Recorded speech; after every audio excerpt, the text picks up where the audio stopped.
All right. Welcome everyone to our March Tobacco Partners Roundtable meeting. We are always thankful that you join us. We hope you appreciate today's guest speaker. We have someone outside of the tobacco world, so we're excited to hear a new perspective. I'm going to pass it over to Ben, who is our speaker, and I'm going to let him introduce himself and tell us a little bit more about his organization and what he does. Thanks so much for having us, Tara. Hi, everyone. Thanks for having me this morning. My name is Ben Varquez. I'm the Managing Director of Youth Marketing Connection, or YMC. YMC is a full-service, youth-focused marketing and communications firm. We work with everyone from consumer brands and for-profit companies, all the way through governments, nonprofits, associations, and other philanthropies. Over the past few years, we've become much more engaged in the world of public health, and are super excited to be here today. Great. So those of you who have attended our roundtable meetings in the past, today's going to be a little bit different. We have some prepared questions that we're going to ask Ben, and then he's going to answer them. Feel free to ask your own questions as well. We'll have dedicated time at the end if you would like to ask your questions out loud, but you can also put questions in the chat bar or raise your hand if you would like to ask a question just while we're chatting. So our first question just goes a little bit more into about the work that you do. So we were wondering if you could just tell us about some of the other branding or promotions that you and your company have done. Yeah, absolutely. So YMC is a full service firm. Clients come to us for all sorts of different needs. We handle everything from research and insights initiatives through strategy, creative, brand development and design, all the way through campaign execution and reporting. When it comes to campaign execution, we're pretty agnostic about the types of channels we recommend. We'd like to really tailor it based on what our clients' goals are and what their needs are. Oftentimes they'll have some in-house capabilities, but looking to us to kind of supplement their skill sets. But I'd say what we're most well known for is what we call our peer-to-peer marketing.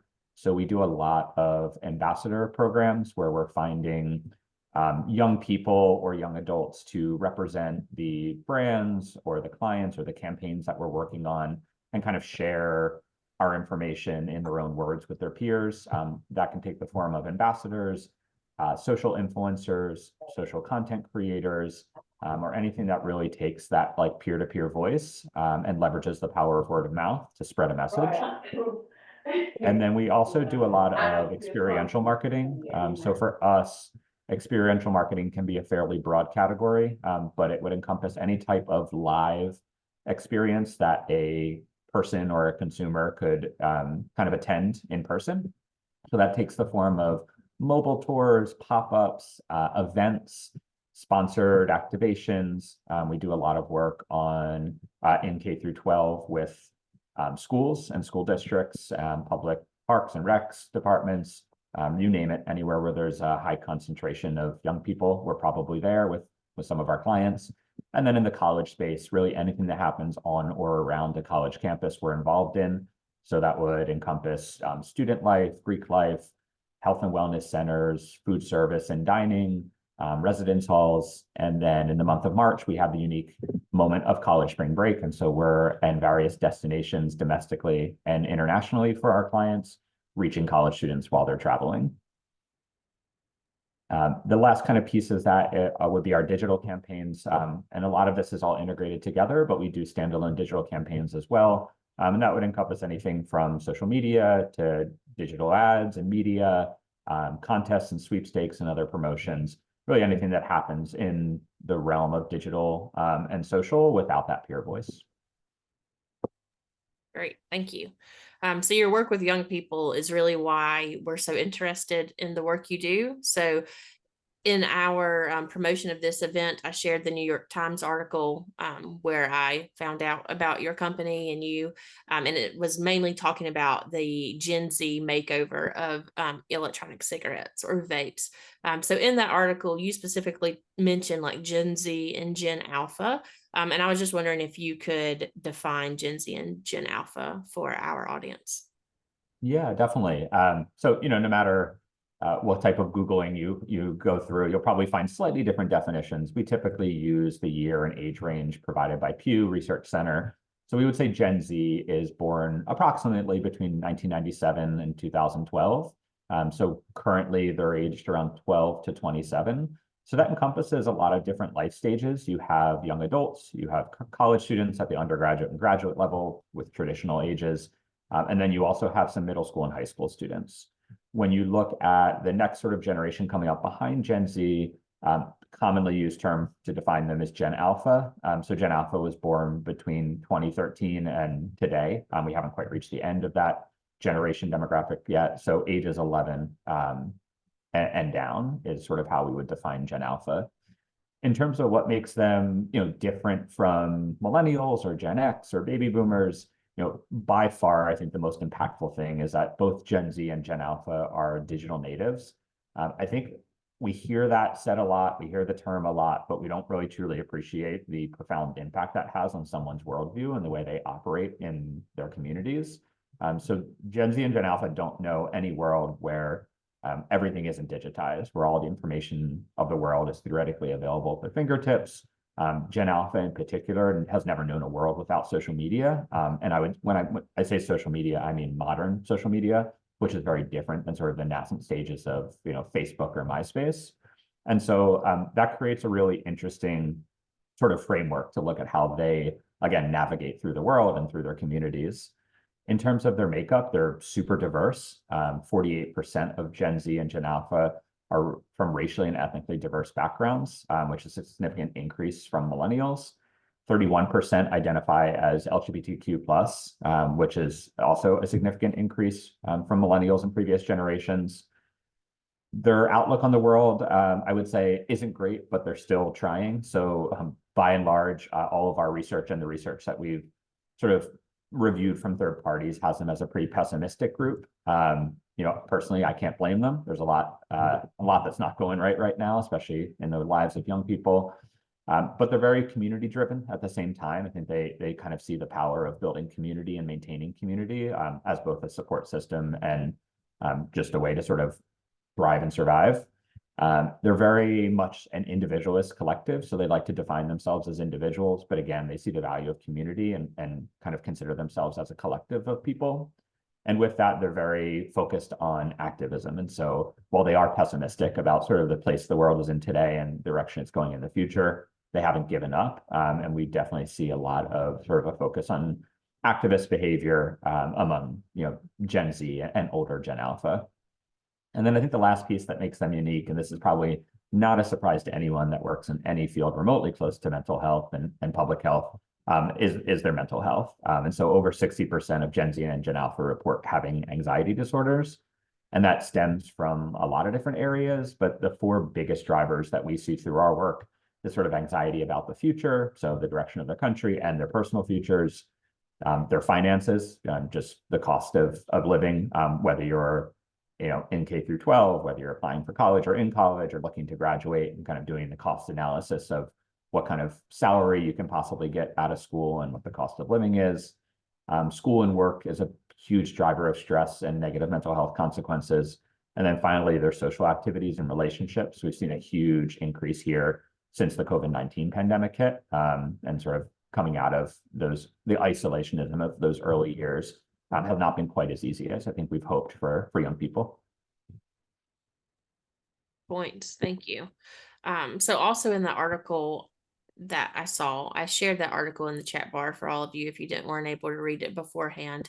But it mentions that your firm specifically does not work with clients from the tobacco industry. We were just curious if you've been approached by these types of clients before. So either tobacco industry or like vape manufacturers, people like that. And if so, could you tell us a little bit about the types of projects they want you to work on without going into too much, compliance Yeah, of crossing? course. Yeah. So we have been approached many times by tobacco companies and manufacturers of vape and other related devices. We were approached multiple times by Juul themselves and had an enthusiastic no every time. We're usually a pretty quick no, and so we don't get a ton of details on the types of projects they're interested in, but I would extract from their sort of like early conversations that it's our core assets of peer-to-peer marketing, and potentially some experiential marketing. And I think, the general goal behind that is to kind of flood the market with as much of the products as possible into the hands of people that have influence, and that influence can be both physically in person throughout, so in social circles and peer communities within schools and communities, but then also obviously on social media. Have you done any specific like anti-tobacco work? So anti-smoking, anti-vaping campaigns or things like that? We have. So over the years, we've done some projects with the Truth Initiative, and then that's going to transition more recently into work with various public health departments. The Juul settlement had, that money finally being dispersed has caused sort of a pretty large amount of momentum in the space. And so we've had a lot of outreach from public health departments looking for new and innovative approaches to reaching today's teens. And so right now we're working on a really great project with the Chicago Department of Public Health around teen vaping awareness, education, and cessation. And that project is in sort of like the early mid stages of development. We'll be launching for the 24-25 school year for K through 12 students. So we're really excited about that. And then we've done a lot of work at the federal government level generally in public health as a sub-grantee for various organizations and the CDC, from everything from vaccine confidence around COVID to anti-vaping campaigns. So we commend you for that. Thank Okay. you. So in the article, there's a quote from you saying that you argue that modern vapes, especially elf bars, are targeted more toward young Gen Z and even Gen Alpha. So we were just wondering if you could speak a little bit more about the deliberate design of those newer vapes and why Gen Z finds them aesthetically appealing. And I can put one up on the screen if you'd like, or if you have a picture you'd like to share, whatever you want to do for this one.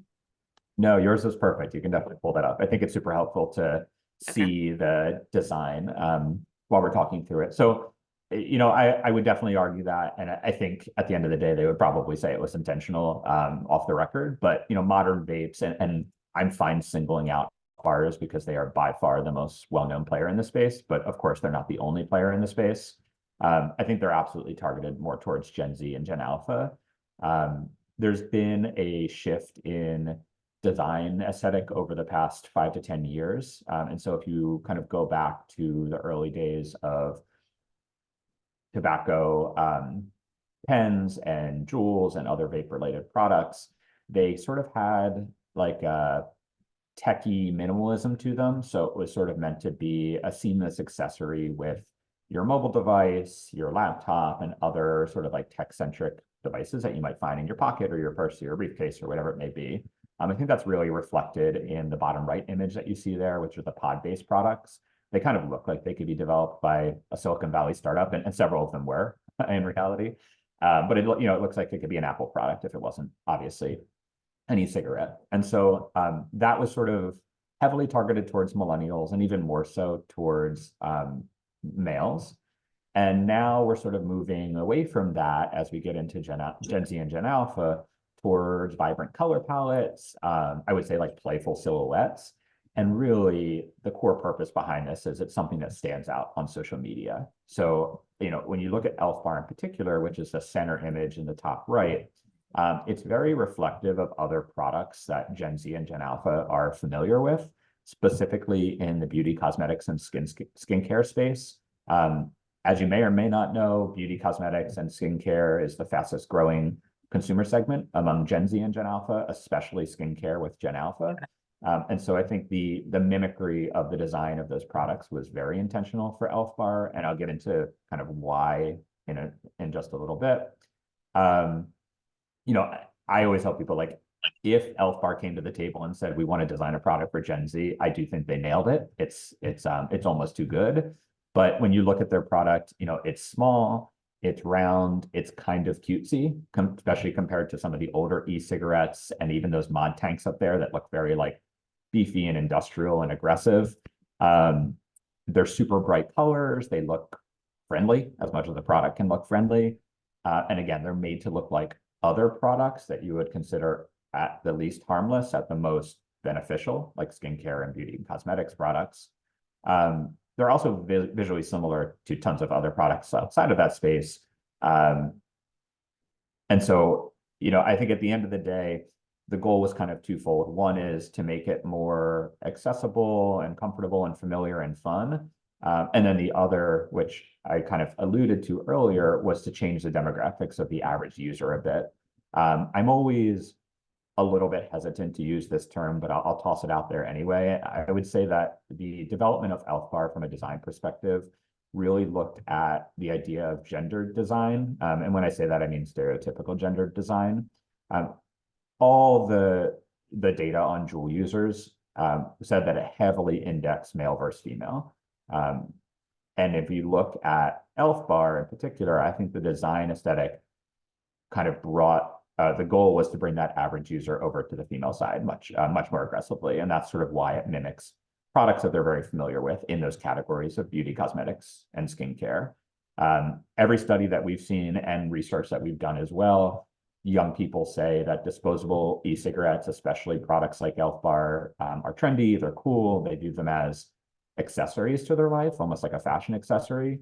And as a single use and disposable product, that's a dangerous precedent on a lot of fronts. So I would absolutely say it was intentional, again, both to expand the demographic and the user base and also to shift it more from heavily male to female. Great, thank you. Another part in that article I read about, talked about like the smooth edges of the newer vapes versus, I think, like you said, the aggressive, bulky design of older ones. So do you think that curvature is probably intentional as well, just because it is more appealing to younger people, I guess? Yeah, absolutely. I think visually it's more appealing, and it also has a different type of hand feel to it, which is a term tossed around once in a while. But yeah, it's very similar to other products they're familiar with. And I think by kind of like taking off those sharp edges, adding curves and roundness, and also textures as well is really important. It makes it more of like a sought after accessory, more comfortable in their hands, and therefore just much more accessible and approachable than any of the other products you see kind of in this chart. Great, thank you. And everyone. Yes, I do have a question. Sorry. This is my first time joining the panel, but I have a question because I do hear a lot about the things that they are doing intentionally to encourage or to promote the use of these vape products. But I'm so curious about what policies are being put in place, because now that we've finally been able to tackle being smoke-free in the workplace and buildings, I feel like now it's this new wave of, okay, let's go a different way, figure out how these people still smoke this vape that they don't know what's in it, and what type of policies or what kind of things can we do on a preventive wellness side to help not only the but also the adults who are being influenced by the Gen Zs and Gen Zs influenced by these adults, because these adults are now using the vape instead of smoking cigarettes because they think that is a way to help them quit when they're not recognizing that. Dorothy, I hate to cut in. We're having a very hard time understanding you. I saw your question. Oh. Yeah, I'm sorry, you're fading in and out. Can we hold the questions to the end and let Ben get through this? Oh, yeah. I didn't know how the protocol went because I heard you asking questions. Yes, ma'am. Thanks. Sorry, everyone. I don't know if y'all are having issues hearing her as much as I was, but Dorothy, if you could just put your question. I've got one of your questions in the box, but if you want to expand on that, just go ahead and put it in the chat box and we'll get to it, I promise. So we can definitely talk about policies and what some of people in the room are working on at the end. So thank you for that answer, Ben. So we kind of talked about this a little bit. But do you think that design change, so do you think I know you said like you personally believe that it was a definite design change on the end. Do you think a lot of it had to deal with other manufacturers trying to separate themselves from Jewel, or was it just successful marketing research about Gen Z, or maybe like a combination of all of that? I think probably a combination of both. I mean, the Jewel brand, for every valid reason imaginable, is super toxic. And so I think anyone would sensibly distance themselves from it. But from a design perspective, a lot of time has passed since Jewel kind of launched onto the scene. I think that naturally design aesthetics of the demographics we're talking about have just changed. And so it almost made their job too easy. It was like, obviously they don't want to look similar to Jewel or talk similarly to how Jewel did. And at the same time, the consumer, the young consumer, if under 18-year-olds are your target, doesn't want something that looks like Jewel. So everything kind of coincided into what we ultimately see created, which is like the Elf Bar style products. Great. Thank you. So for marketing these products, we talk a lot about, targeted marketing, direct marketing to younger people. Can you share maybe just some things that you've seen that the tobacco industry is using to do like specific targeted marketing to the younger generations? How are they doing it so well? Yeah, definitely. So when we look at marketing, we first look at product and product fit. And, we talked a lot about design. I think there's two other areas that they put a huge focus on when they were developing products prior to actually launching their marketing campaigns. So beyond design, we see this in all of our research and all third-party research is flavor. All of the flavors are constantly noted as being exciting, interesting, tempting by young people. And so I think the development of the flavors, both from a taste and naming perspective, and then how that ties into design with colorways, especially those like different color gradients, is a big piece of how they develop the product, which then naturally lends itself into how they market the product. And I think the third piece is sort of the social pressure around it, and the way that they sort of press their finger on the button of social pressure was just making the price point really accessible. So it's a disposable product. It's much cheaper. It's much more readily available. And so when you kind of hit on the first two pieces of making a product that's highly desirable, really interesting and intriguing, and tempting, and then you make it cheap and readily accessible, you're naturally going to at least get a lot of first-time users. And so then that creates a lot of social pressure for other people to try it as well. I'd say those are like the three big things that they really hit on early on in product development and product fit. And then in terms of the way that they've marketed these products, I think a lot of it has been word of mouth in a very organic nature. So again, they kind of designed a product everyone wanted. They made it cheap and accessible. And so it got into a lot of young people's hands. And that naturally is going to create a groundswell of interest. And then they've leveraged that as well by tapping into of age, 18 plus social influencers and other content creators, and really just flooded the market with as much use and imagery as they can. I mean, as of a few months ago, when I last did this research, if you went on TikTok and looked at the number of videos that were tagged with Elf Bar, it was like over 3 billion views. And that's very purposeful and intentional. And it's a flood the market strategy, so that it's almost unavoidable to see people that you look up to, or that are living aspirational lifestyles to you, or that are living very similar lifestyles to you, someone you just view as your peer, and to see them with an Elf Bar or to see them associated with Elf Bar in some capacity. So that kind of goes into our next question that I had, which was about influencers on social media. I read a study the other day about Gen Z, and it said that they're more likely to trust what they see from a social media influencer rather from like the direct brand's social media website. And I think you kind of just hit on that a little bit with, that peer interaction, trusting their peers and whatnot. But I was just wondering if you could just go into a little bit more detail about that. So why are they more likely to trust influencers rather than the brand itself? And maybe just a little bit more about what you've seen with influencers promoting tobacco products, but also are there any influencers that you're aware of that do the opposite? So they promote like anti-vaping and the health risks associated with it. Yeah, definitely. It's a great question.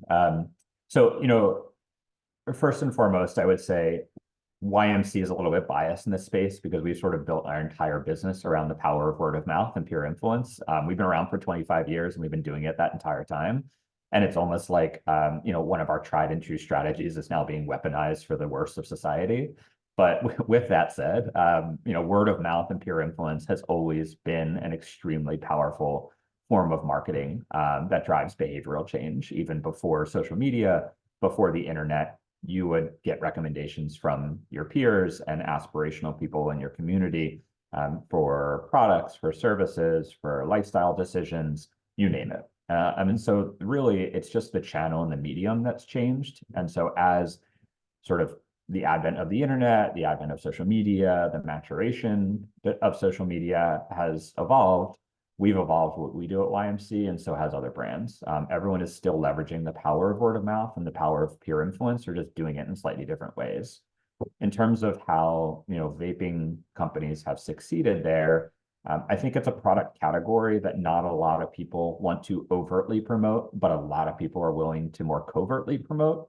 And what I mean by that is if you're, you know, Elf Bar and you want to go out and flood the market, it's going to be hard for you to find 1,000 or 2,000 or 10,000 social influencers that have high followings, that are respected by their peer communities, that want to be an Elf Bar partner and promote Elf Bar aggressively on their channels. But you absolutely could find that number of people that are willing to have an Elf Bar in a product lay with a bunch of their favorite beauty or cosmetics products, or to have one in their bag as they're kind of looking through in a piece of content, or even to be using an Elf Bar casually in a post that's not at all about Elf Bar, that's a lifestyle post showing something that's going on in their life in that moment, and Elf Bar is just a small piece of it. And so it's almost a subversion of the type of content that they're already creating. So it's certainly an advertisement, but it's not coming off as that. And the reason that's important is that as sort of word of mouth and the power of peer influence has been leveraged much more consistently and a much broader scale by marketers and brands, there's been a loss of some authenticity. And so at YMC, we're super hyper focused on making sure that everything we do with our clients comes off and is very authentic. And so at the end of the day, you know, if you're a fashion brand that wants to promote a new jean launch, you know, you're not going to go out and find someone that always wears dresses and suddenly they're wearing jeans and telling their community how great the jeans are. That's not going to come off as authentic because their community's never seen them wear jeans before. And that applies to every category imaginable, and it absolutely applies here as well. So we're very focused on authenticity in everything we do. And I think, you know, for a category like vaping and tobacco, it's only important to really like anchor into authenticity if you're overtly promoting the product. If you're being more subversive and covertly promoting the product, kind of anyone can be an influencer for it. Do you have any knowledge of any influencers or organizations who are trying to do the opposite of that, get influencers to promote healthy choices, not vaping, things like that? Yeah, definitely. I mean, it's for lack of a better term, it's an information war out there, and that applies to a lot of different categories, not just tobacco and vaping. And you know, I'd even tie THC products into here, especially synthetic THC products like Delta 8 and Delta 10, which are growing in popularity among middle school and high school students right now across the country. But there's a lot of organizations that are trying to tackle it. You know, the most well-known ones being groups like the Truth Initiative, and the CDC has done a little bit of work in the space. Again, I mentioned the Juul settlement funds that are now being released to organizations around the country. I think we're going to see a lot of additional campaigns launch in the coming years. We're working on one I mentioned earlier to Tara and Barbara. We're working on a big campaign with the Chicago Department of Public Health around teen vaping awareness, education, and cessation. We're absolutely using social influencers for that campaign as one of many channels.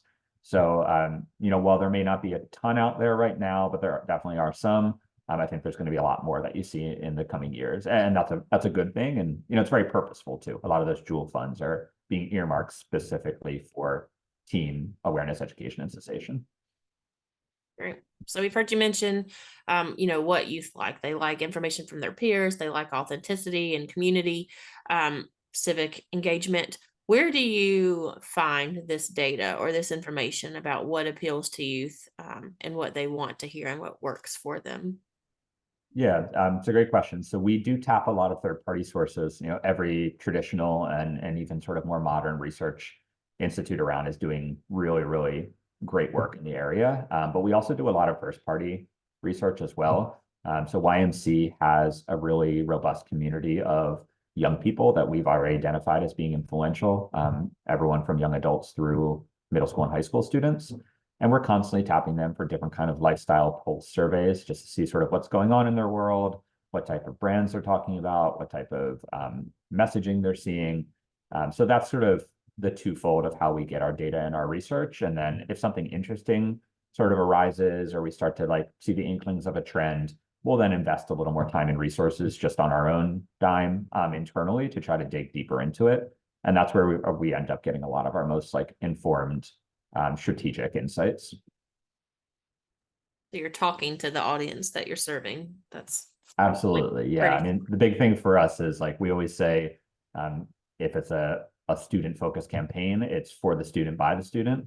So we're designing for them, but we're using them to design it.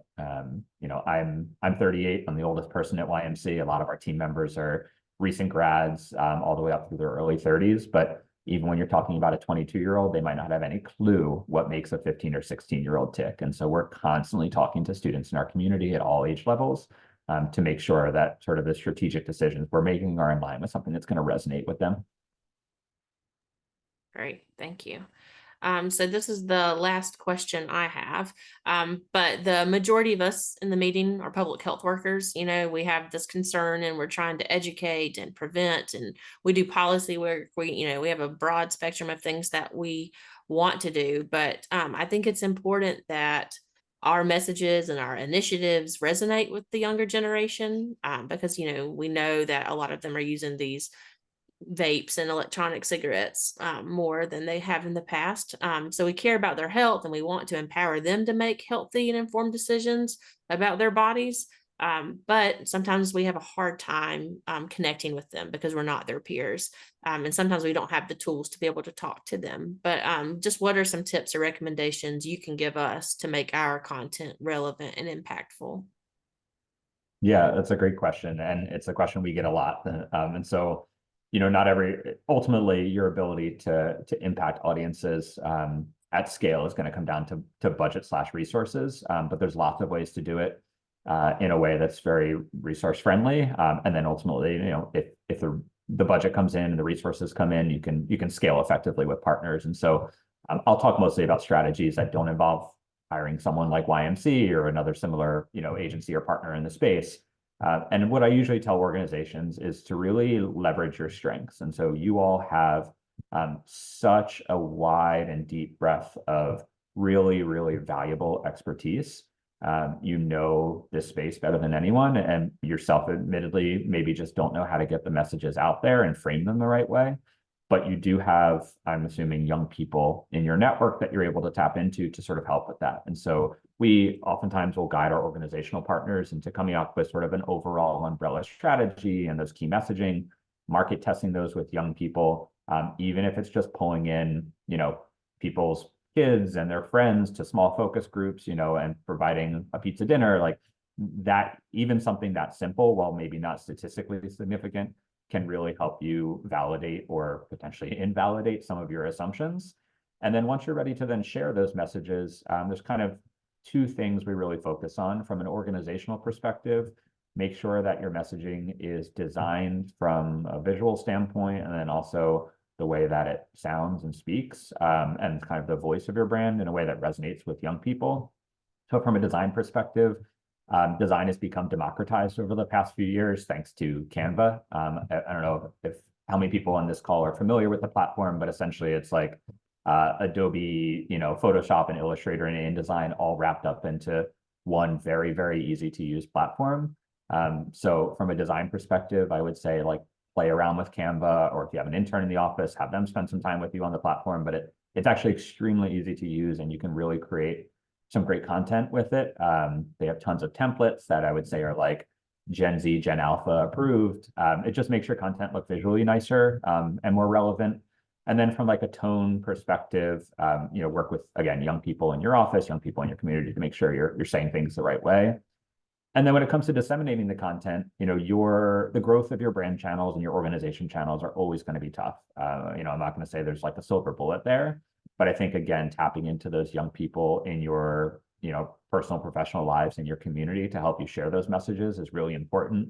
Building a, an internal ambassador program or young leaders program Doesn't have to be a huge lift. It can be very simple, where you're kind of like putting out a call, asking people that are passionate about the subject area matter to get in touch and join this community, and then taking those messages that you're developing and sort of using them to spread it out to their peers. I think that's a great first step for a lot of organizations, and something that can be done fairly quickly and fairly, nimbly. Great, thank you. I know we at Smoke Free SC, we're having a lot of youth engagement questions right now, and we're trying to start some type of initiative where we're working more directly with youth. So hopefully we can get That's their awesome. opinions and talk to the people that we're trying to serve. All right, so I know we had some questions in the chat about policy work and things like that. Those are probably maybe for different people in the chat. We can talk about, what South Carolina's or what different organizations are doing with policy work throughout the state to answer Dorothea's question. Maybe one question for you, Ben. Do you know of anything that different organizations are doing to try to counter the issue of underage online sales? I know that's not really a marketing or advertising topic, but I think just with like online sales and the accessibility to access these, I know sometimes influencers, I read a study the other day about TikTok promoting very can't even think of the word I'm trying to use, but just being able to purchase products without your parents or anyone really understanding what you're ordering. Have you heard anything about that, what people are trying to do to counter that? Sorry, I muted for a second. I know there's a lot of pressure on the FDA to kind of increase enforcement. I noticed someone mentioned that in the chat, sort of what's our perspective on it. We don't get too involved in like the regulatory space, but we definitely are aware of it and we track it fairly closely. I think at the end of the day, it's an extremely hard thing to enforce. The internet, sort of like e-commerce retail marketplace, is very, very, very decentralized at this point. And I don't know what the solution there is, unless the FDA really just puts a ton of resources just aggressively going after, any retailer that they can find, which certainly they could opt to do. But I don't think, warning letters or, parental interference or anything like that is going to stop teens from getting the products they want. They're always going to find a way. I think it's more about diminishing the demand for the products than trying to stop the supply. Right. And that's what a lot of us are trying to do with our education and prevention services. Thank you. I will say to the group that we are going to have a speaker from the FDA talk about how they're addressing youth vaping and other tobacco products at our summit on the 23rd. So you'll be able to get these questions answered at that. That person would know a lot better than I would know. and me. Us too, yeah. All right. Yeah. All right. Any other questions for Ben? Y'all can put it in the chat bar or unmute yourselves. And then if there aren't any other questions for Ben, then we can talk more about policy and things like that. But does anyone have any questions specifically about advertising, marketing, digital peer-to-peer interaction for Ben?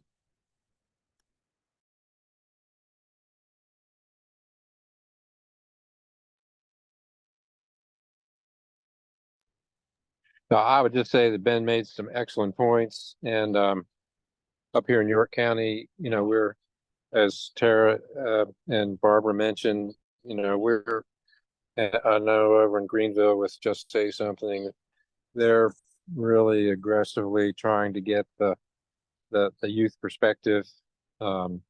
We're, working to get into classrooms or talk to kids that are involved with our local alcohol prevention youth group, and that's I think a really good way for us to get some pertinent ways to message and build on that. So thanks for your comments on that, Ben. Yeah.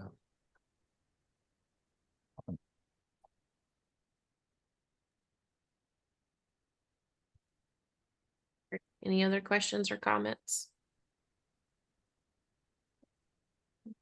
Well, thank you, I think it was great that you came to speak. It really was just like a cold email, y'all. I read the New York Times article and then sent an email to their like their info email address basically, and he responded really quickly and was happy to come speak. So I think that was really great.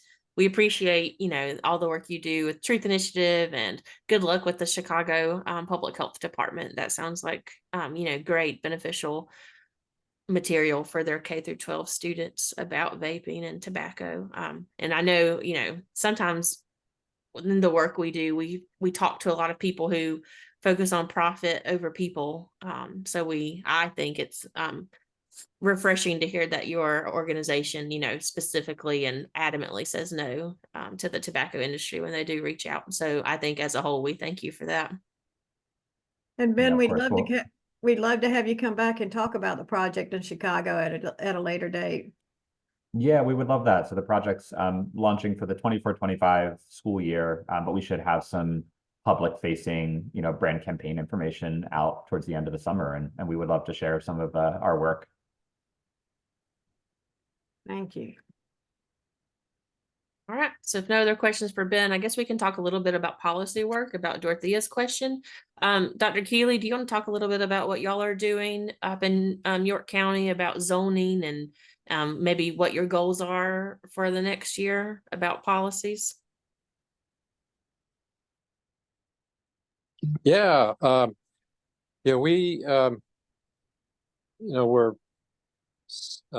working very diligently on tobacco retail licensure with our elected officials, particularly had the attention of those of the city of Rock Hill and the town of Fort Mill.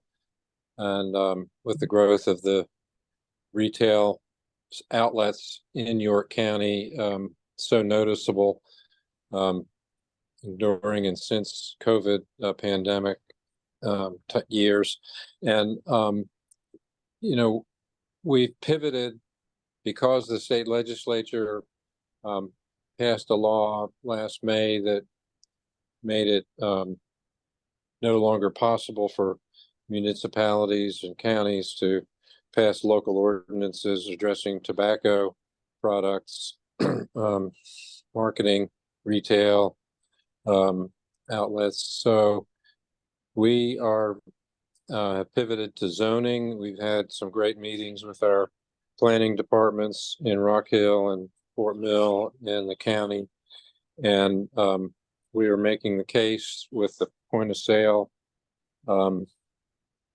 toolkit to show our elected officials, where these retailers are locating, particularly concerning, proximity to where youth gather, so the schools, parks, malls, and also the proximity or the density of retailers in particularly low-income neighborhoods where they're marketing, and folks can ill afford to spend a lot of money on supporting a nicotine addiction habit. We have a community education campaign that's we've been rolling out gradually on social media, and we're just got some new folks to help us with our website for blogs and resources to build up our information available there. And we are going to be having community education meetings in Rock Hill and Fort Mill to promote the idea that having a zoning ordinance to limit the density of retailers in low-income neighborhoods and the density and the proximity to places where us youth gather, to get that passed, hopefully by the end of this year. Yeah. I think the growth of our social media in relation to our tobacco retail licensure campaign, we're hoping to continue to build that even more so that we can have constituents contacting elected officials saying, yeah, this needs to be done.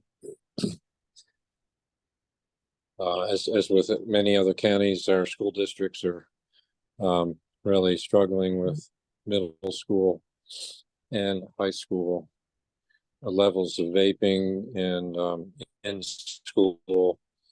And so we're also partnering with our school districts to educate parents to hopefully be supportive of these measures to limit access of our underage youth to these products.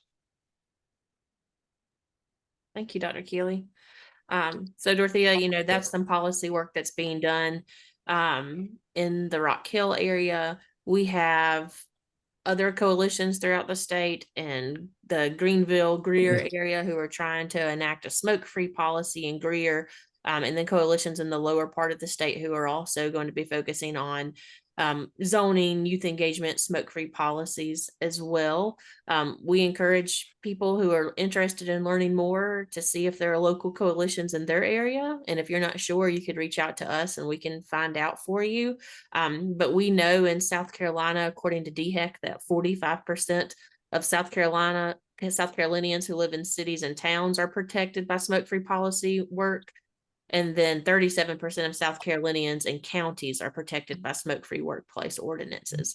So if a lot of people, if you don't work in tobacco, you just assume that everyone is, you know, in a smoke-free environment. But in reality, you know, we know it's 45 and 37% in our state, depending on where you live. So there's still a lot of work that needs to be done throughout the state. And we're working with great people from all over who are trying to do that to increase, you know, better air and better environments for people.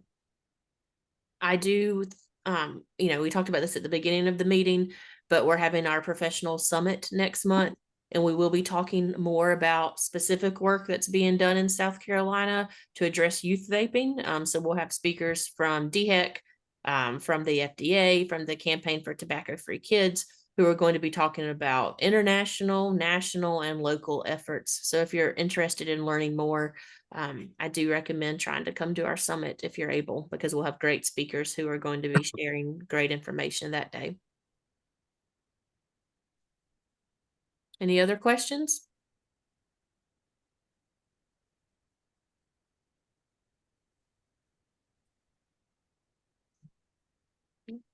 Barbara, do you want to close us out, or? I just want to thank everybody for coming. That was a very informative session by Ben, and I want to thank Tara for reading the article and getting in touch with him, because I think he brought a lot of new information to us. We'll definitely reach out to him and see how his campaigns and campaign in Chicago school districts goes, and have him speak at another one. I do want to thank Jessica in the comments for putting information about her youth advisory board in Pickens. And I don't know if everybody saw that, but if you would like to reach out to her and find out some more information, she's included her phone number, her email address, I believe. So thank you, Jessica, for that. And we hopefully will answer all your FDA questions at the summit. So we will not have a roundtable next month because it is our summit, but we'll start them up again in May. So thank you all very much for attending today. Thank you all. Bye-bye. Thanks. Bye. Thanks very much. Thanks. Bye, everybody. Bye. Thank you.